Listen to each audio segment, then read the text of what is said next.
Hello guys, कैसे हो सारे। आई होप आप सब अच्छे होंगे, मैं भी अच्छा हूं। यहाँ पर दोस्तों ये वीडियो फिर से आप लोगों की कट ऑफ को लेके है, वो भी आरआरबी एनटीपीसी की। और इसे बनाने के लिए मैं ये कट ऑफ पर अपनी फाइनल वीडियो बना रहा हूँ। उसके बाद कोई वीडियो कट ऑफ पर नहीं बनाऊंगा।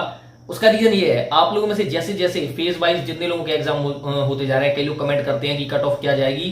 सो हर एक को कमेंट में रिप्लाई करना आसान नहीं होता है, मुश्किल होती है काफी ज्यादा उसमें, इसलिए इस वीडियो को बना रहा हूँ।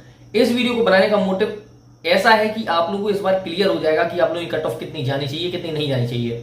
सबसे पहले ये जान लो, आप में से कई लोग पूछते हैं कि सीवीटी 1 की कट ऑफ किस तरह जाएगी। तो भाई सीवीटी 1 की जो कट ऑफ होती है वो सिर्फ कम्युनिटी वाइज जाती है, यानी कि जो अनरिजर्व कैटेगरी में होते हैं, यूआर वाले, ओबीसी एनसीएल में जो होते हैं, नॉन क्रिमिलियर वाले, इसके अलावा एससी एसटी एक्स सर्विसमैन होते हैं, इसके अलावा हैंडीकैप्ड वाले जो होते हैं, सबकी कट ऑफ सिर्फ कम्युनिटी वाइज जाती है। इसमें कोई पोस्ट का लूचा नहीं रहता है। लेकिन जो सीवीटी 2 की कट ऑफ जाती है उसमें क्या होता है कि कम्युनिटी वाइज तो है ही, साथ ही साथ पोस्ट हो जाती है। अलग अलग पोस्ट की community wise cut of the हुई होती है। जैसे कि सीए में जनरल की, ओबीसी, एससी एसटी कितनी कट ऑफ जाएगी, टीए में इसी तरह एएसएम में कट ऑफ कैसी क्या जाएगी। सो मैं आपको स्क्रीन पर पीडीएफ भी दिखाऊंगा, उससे आप लोगों को अच्छे से क्लियर हो जाएगा कि मैं क्या कह रहा हूं। सबसे पहले देखो, सीवीटी 1 की जो कट ऑफ पिछले साल गई थी उसके बारे में बात कर लेते हैं। पिछले साल के बारे में क्या था कि मैं यहाँ पर जो भी बताऊंगा इलाहाबाद की कट ऑफ को उठा के बताऊंगा। इलाहाबाद की कट ऑफ पिछले साल यानी कि 2016 में जो प्री एग्जाम हुआ था सीवीटी 1 का, उस टाइम पे जनरल की कट ऑफ गई थी 77.49। इसी तरह ओबीसी की जो है वो 70 के करीब गई थी, एससी की 62 के करीब, और जो एसटी थी उसकी 47 के करीब। अब इसको देख के कई लोग क्या सोचते हैं कि ये सीवीटी 1 की कट ऑफ काफी ज्यादा होगी, और इस बार लोग कह रहे हैं कि इससे कम जाएगी। देखो, इससे कोई फर्क नहीं पड़ता कम जाएगी या ज्यादा, ये कहने का इसका रीजन नहीं, मैं यही बता देता हूँ ऐसा क्यों कह रहे हैं लोग। पिछले साल क्या था कि पिछले एनटीपीसी में सीवीटी 1 में एक पोस्ट पर 15 कैंडिडेट को उठाया गया था, लेकिन इस बार एक पोस्ट पर 20 कैंडिडेट को उठाया जाएगा सीवीटी 1 के लिए। तो लोग ये सोच रहे हैं कि कट ऑफ कम करके ही उठाएंगे। भाई ऐसा नहीं है, पिछले साल की बात अलग थी, इस साल की बात अलग है। ये भी देखो कि वैकेंसी कितनी सारी है। चलो मान भी लो, मान लेते हैं आपकी बात कि अगर कम लोगों को उठाए, मतलब कम कट ऑफ पे उठा भी लेते हैं, तो ज्यादा से ज्यादा कितना कर लेंगे। 77 पिछली बार गई थी जनरल की, इस बार 75 तक कर लेंगे, इससे ज्यादा तो नहीं करेंगे ना। अब मेन मुद्दा जो इस वीडियो में है कि सीवीटी 2 जो कि आप लोग एक तरह से देखा जाए तो अरमान तोड़ने वाला है, लेकिन रियलिटी वही है, इसलिए आप लोग ये चीज जान लो। कोई यूट्यूबर आपको नहीं बताएगा ये चीज, क्योंकि कोई नहीं चाहता है कि उसका कोर्स बिकना बंद हो जाए। ठीक, तो ये चीज अच्छे समझना।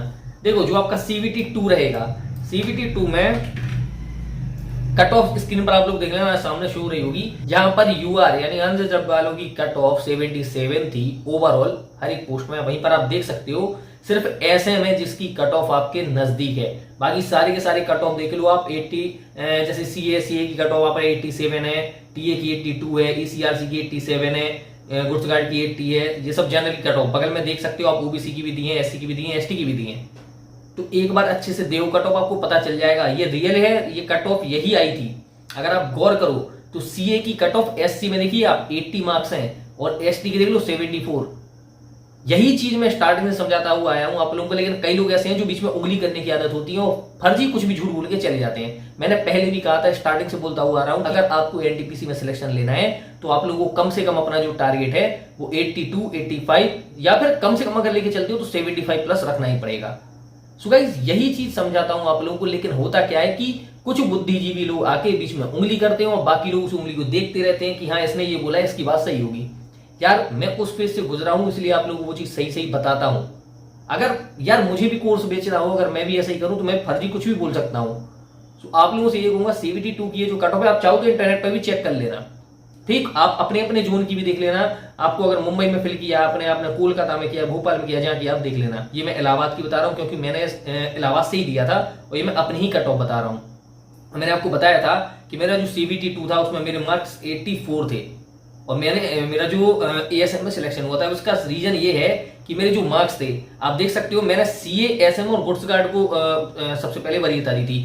तो मेरे जो अगर 84 मार्क्स को मैं उठाऊं तो वो सीए के लिए एलिजिबल नहीं हो रहे कि सीए की कट ऑफ कितनी गई है 86। वहीं मैं अगर गार्ड को उठाऊं, गार्ड की 80 है कट ऑफ, यानी मेरे क्वालिफाई थे। लेकिन मैंने पहले वरीयता रखी थी किसको, एसएम को, पहले सीए फिर एसएम फिर गुड्स गार्ड। तो मेरे मार्क्स एसएम के हिसाब से मेरी दूसरी प्रेफरेंस के अकॉर्डिंग थे, इसलिए मुझे गार्ड ना मिलकर एसएम मिली। हाँ, अब यहां पर कुछ लोग कहेंगे कि अगर एसएम की साइको में मैं फेल हो जाता तो क्या मुझे गुड्स गार्ड मिलती। देखो, ऐसा कोई कंफर्म नहीं होता है, नहीं कोई चांस होते हैं, क्योंकि कई लोग ऐसे होते हैं जो गार्ड को पहले प्रेफरेंस देते हैं, तो उन्हें गार्ड पहले मिलती है। जैसे मैंने सीए को पहली प्रेफरेंस दी, अगर मेरे मार्क्स सीए के लिए एलिजिबल नहीं है, और कुछ लोग ऐसे जो लोगों के मार्क्स बहुत अच्छे आए सीए के अकॉर्डिंग आए, यानी कि ओबीसी में देखा जाए 86 से ज्यादा मार्क्स किसी हो रहे होंगे, तो वो लोग सीए की पोस्ट खा गए होंगे, मुझे नहीं मिली, मुझे मेरी दूसरी प्रेफरेंस यानी एसएम मिली। अगर मैं गलती से साइको में फेल हो भी जाता, अगर गार्ड में कोई एक सीट भी बची होती तो वो मुझे पोस्ट मिल सकती थी, लेकिन नॉर्मली ऐसा नहीं होता है, क्योंकि जिन लोगों ने गार्ड को पहले प्रेफरेंस दी हुई होगी उन लोगों को पोस्ट मिल जाती है और मैं बाहर ही हो जाता। सो आप लोग याद रखो, अगर आप लोग साइको या टाइपिंग में फेल होते हो तो आपके 90% चांस है बाहर होने के, क्योंकि बाई चांस ही ऐसा होता है कि कोई एक सीट बच जाए और आप लोगों को उसमें रख दिया जाए। सो मेरे हिसाब से करो या मरो की स्थिति होती है, ये मान के चलो आप लोग। और ये चीज आप लोगों को कंफर्म वही बता पाएगा जिसने प्री मेंस उसके बाद साइको या टाइपिंग कम से कम दी होगी, उसने ये चीज का अंदाजा अच्छे से कर लिया होगा। तो आप लोगों को यही मैं सलाह दूंगा कि ये भरोसे की मत बैठो कि अगर साइको या टाइपिंग में फेल हो गए तो कुछ और मिलेगा, रेलवे सीधा बाहर कर देता है, इस चीज को ध्यान रखना। तो इसी चीज को लेकर आप लोगों को स्टार्टिंग से लेकर अभी तक बोलता आया हूं कि सीबीटी 2 की कट ऑफ हमेशा सीबीटी 1 से ज्यादा जाती है। और इस बार आपको पता है कि सीबीटी 1 का जो एग्जाम होगा वहां 1/20 रहेंगे, यानी एक पोस्ट पे 20 लड़कों को उठाएंगे, जबकि आपका जो सीबीटी 2 होगा उसमें सिर्फ 8 लड़कों को उठाएंगे।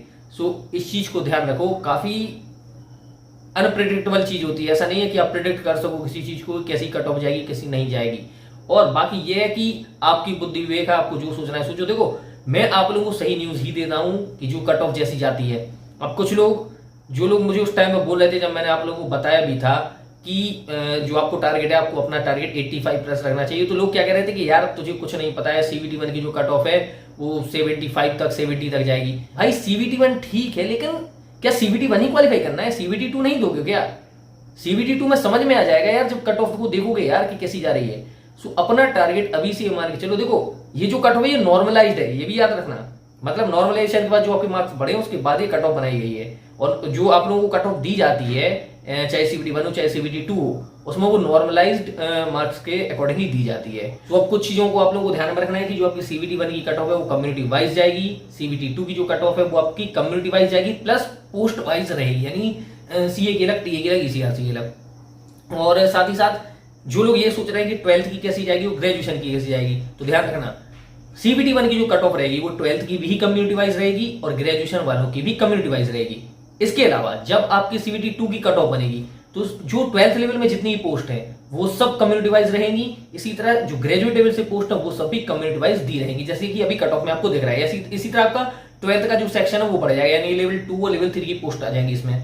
ठीक, तो इस चीज को आप लोगों को याद रखना है। और यही फिर कहूंगा कि अगर आप सीबीटी 2 की तैयारी करने में लग गए हैं, जिन लोगों का हो चुका है एग्जाम, तो 120 में कम से कम 85 मार्क्स लाने का टारगेट बनाना, तभी कुछ अच्छे नंबर ला पाओगे। और कम से कम नहीं तो एसएम तो आपको मिलेगी। और ध्यान रखना, मैं पहले बता चुका हूं कि जो टाइपिंग और साइको वाली पोस्ट रहेगी इनकी जो कट ऑफ होती है वो नॉर्मल पोस्ट से कम जाती है, क्योंकि बाकी पोस्ट में क्या है सिर्फ प्री मेंस है और उसके बाद सिलेक्शन हो जाता है डॉक्यूमेंट वेरिफिकेशन होने के बाद, लेकिन यहां पर काफी दिक्कत होती है। और ध्यान रखना सिर्फ फाइनल रिजल्ट जो होता है वो ऐसा होता है जिसमें जब आपके जो रोल नंबर वगैरह आते हैं उसमें ये चीज मेंशन की हुई होती है कि आप लोगों को किस पोस्ट के लिए सिलेक्ट किया गया है। इससे पहले सीबीटी 1 या 2 में आप लोगों को ये चीज पता नहीं चलेगी। सो कंटिन्यू बस तैयारी करो, सीबीटी 2 के लिए बहुत अच्छी तैयारी करके चलना आप लोग। सो गाइस, इस वीडियो में कुछ भी अच्छा लगा हो तो वीडियो लाइक जरूर करना, शेयर करना अपने दोस्तों के साथ और चैनल को सब्सक्राइब जरूर कर देना। मिलते हैं अगली वीडियो में।